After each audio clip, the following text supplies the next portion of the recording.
Welcome to the Pencil Bob channel. I hope you enjoy my stories. Please like and subscribe, and hit that notification icon so you never miss out. Now on with the stories. The restaurant was a cozy little spot on the corner of Main and Fifth, a place I often frequented for its delicious sandwiches and warm, inviting atmosphere. It was a typical Saturday afternoon, and the place was buzzing with the usual crowd of families, friends, and solo diners like myself. I had just settled into my favorite corner booth, a steaming cup of coffee in front of me, when the commotion began. A couple had taken the table across from mine, their baby cooing softly in a stroller beside them. The woman, who I later learned was named Karen, seemed a bit frazzled, but determined to enjoy her meal. Her husband sat quietly, a somewhat timid-looking man who seemed content to let his wife take the lead. They ordered their food, and everything seemed normal at first. As I sipped my coffee, I noticed Karen looking around with a slight frown. She called over the waitress, a young woman with a friendly demeanor, and asked about a changing table. I couldn't hear the entire conversation, but the waitress gestured toward the restrooms and nodded sympathetically. Karen didn't seem satisfied with the answer, and after a brief exchange, the waitress moved on to another table.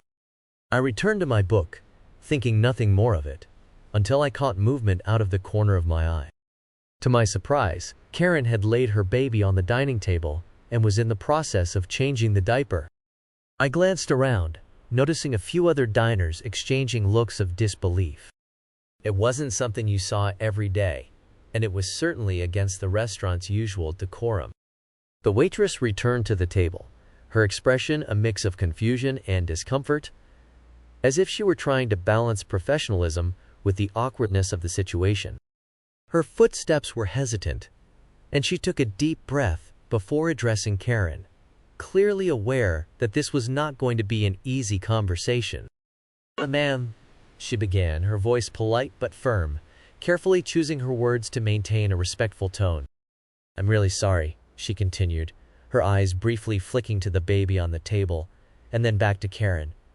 "But we can't allow diaper changes on the dining tables. It's a health and safety issue." Her voice carried a note of genuine apology, as though she understood the inconvenience, but was bound by the restaurant's policies. She gestured subtly around the room, indicating the other diners who were beginning to notice the unusual scene unfolding. The waitress's demeanor was one of someone trying to mediate a situation that was quickly becoming uncomfortable for everyone involved, and she hoped that her explanation would be met with understanding and cooperation. Karen's response was immediate and defensive, her eyes narrowing slightly as she absorbed the waitress's words. "There's no changing table in the restroom," she replied, her voice carrying a hint of irritation that seemed to ripple outwards, catching the attention of nearby diners. Her tone was assertive, almost challenging, as if daring anyone to question her reasoning. "I don't see why I should have to go elsewhere," she continued, her words punctuated by a slight edge of frustration. It was clear that she felt justified in her actions, her gaze unwavering as she met the waitress's eyes. The room seemed to hold its breath, the quiet murmur of other conversations fading into the background as those nearby tuned into the unfolding exchange. Karen's husband shifted uncomfortably in his seat, glancing around at the other patrons who were now watching the scene with a mix of curiosity and discomfort. The tension in the air was thick, a silent standoff between Karen's determination and the restaurant's policies, as the waitress stood there, trying to navigate the delicate balance between enforcing the rules and maintaining customer satisfaction. The waitress's expression reflected a blend of empathy and concern, as she realized that this was not just about a diaper change, but about a mother's frustration and the challenges of parenting in public spaces. The waitress shifted on her feet, clearly trying to handle the situation delicately. "I understand, but we have to consider the other diners and the hygiene standards." Karen's husband looked up from his phone, his eyes darting between his wife and the waitress. He seemed to want to say something but thought better of it, choosing instead to remain silent. Karen's voice rose slightly, cutting through the ambient noise of the restaurant like a sharp blade. Her tone was resolute, with an undercurrent of frustration that seemed to amplify with each word. "I am not moving," she declared, her voice carrying across the tables and drawing the attention of nearby diners who paused mid-conversation to glance over. Her eyes flashed with defiance, and her posture was rigid, as if she were bracing herself for a battle she was determined to win. "This is ridiculous," she added, her words laced with incredulity, as though she couldn't fathom why anyone would challenge her decision. The firmness in her voice suggested that she was accustomed to getting her way, and she seemed unwilling to back down from what she perceived as an unreasonable request. Her husband shifted uneasily in his seat, his eyes darting around the room as he sensed the growing interest from other patrons. The air was thick with tension, the kind that made people hold their breath, waiting to see what would happen next. Karen's determination was evident, and it was clear that she was not going to be easily swayed by the waitress's polite insistence. The waitress, looking increasingly flustered, mumbled an apology and hurried away. I watched as Karen continued her task, her expression set in defiance. A few minutes later, the waitress returned with the manager, a tall, stern-looking man who exuded authority. "Ma'am," the manager began, approaching the table with a demeanor that was both calm and firm, projecting an air of authority tempered with understanding. His voice was steady, a practiced tone that suggested he had navigated similar situations before. "We really must insist that you use the restroom facilities for changing your baby. It's our policy," he explained, gesturing toward the restrooms at the back of the restaurant. He paused for a moment, gauging Karen's reaction, and then continued, "I understand that this might be inconvenient, and I apologize for that. Our main concern is maintaining a safe and hygienic environment for all our guests. Changing a diaper in the dining area could potentially expose other patrons to health risks, and we have to adhere to health regulations to ensure everyone's comfort and safety." The manager's eyes softened slightly as he tried to convey empathy. "We want to accommodate all our customers, including families with young children, and I assure you that we are looking into better facilities for parents. In the meantime, we ask for your cooperation in using the designated areas for such needs."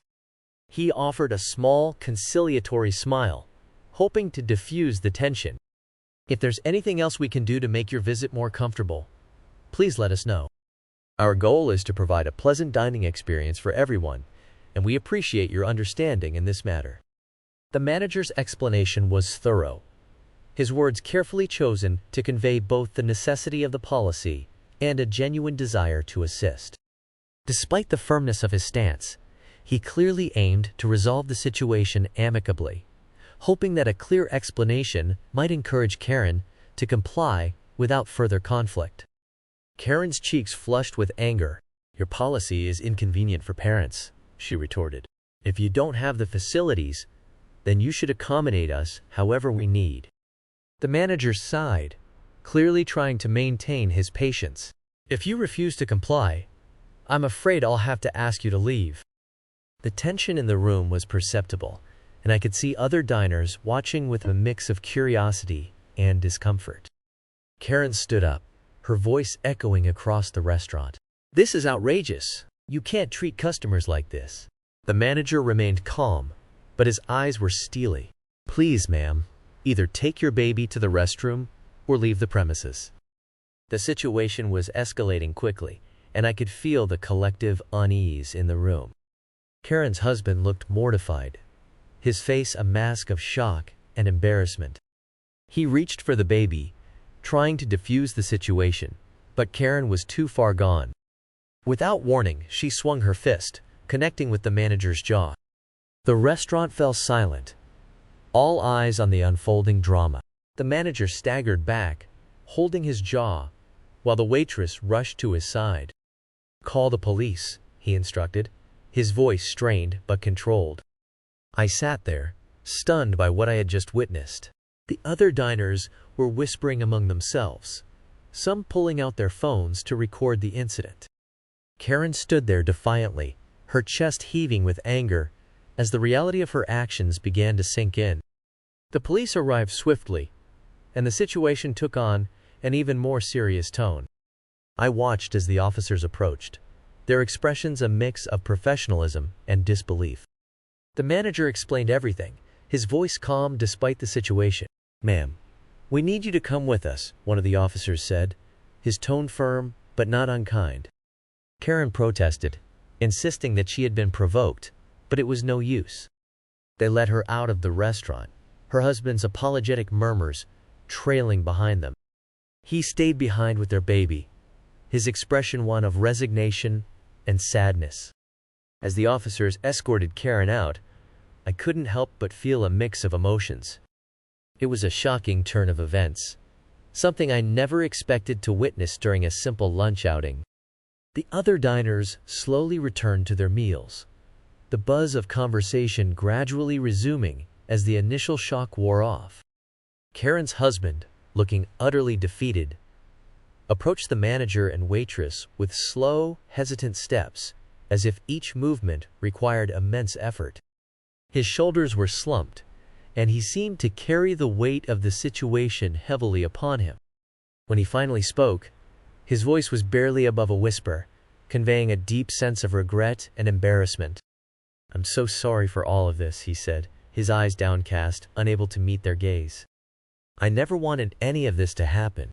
We just came here to have a nice meal, and I didn't expect things to get so out of hand." His voice was tinged with a mixture of apology and helplessness, as if he were trying to convey that he was caught in a situation beyond his control.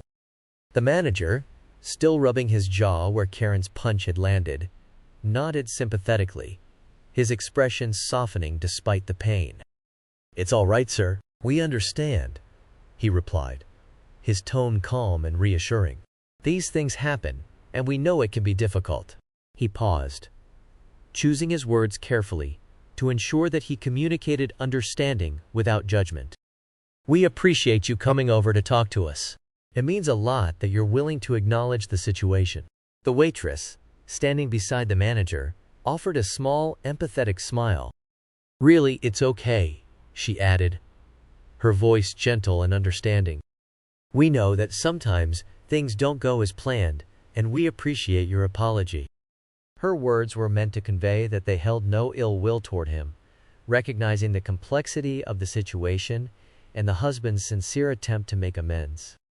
The waitress, who had handled the situation with remarkable composure, offered a reassuring smile. "It's been a tough day for everyone. We just hope things get better for you." The husband nodded, his gratitude evident despite the circumstances. He gathered their belongings, carefully placing the baby back in the stroller, and made his way to the exit. As he passed by my table, our eyes briefly met, and I offered him a small nod of understanding. It was a silent acknowledgement of the chaos that had unfolded and the difficult road ahead. In the days that followed, the incident became the talk of the town. People speculated about what had led to such a dramatic confrontation and debated the rights and wrongs of the situation. Some sympathized with Karen, arguing that the restaurant should have been more accommodating to parents. Others felt that her actions were inexcusable, a clear violation of social norms and public decency. As for me, I couldn't shake the image of that afternoon from my mind. It served as a reminder of how quickly things could spiral out of control when emotions ran high and communication broke down. It was a lesson in the importance of empathy and understanding, even when faced with challenging situations. In the end, Karen's actions had consequences far beyond what she had anticipated. The legal proceedings were swift, and the judge handed down a sentence of 1 year in jail, citing her previous offenses as a factor in the decision. Her husband filed for divorce, taking custody of their child and moving on with his life. The restaurant, meanwhile, continued to thrive, its reputation untarnished by the incident. The staff handled the situation with professionalism and grace, earning the respect and loyalty of their patrons. And as I returned to my favorite corner booth, I couldn't help but reflect on the lessons learned from that fateful day.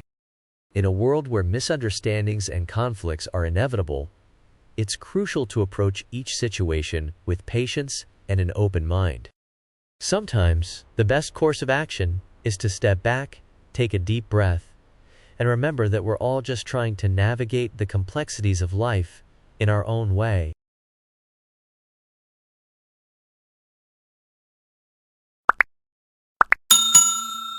I would like to thank you for watching the video to the end.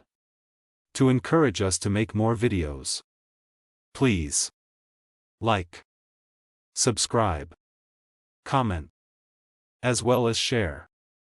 Check out this other video if you haven't already.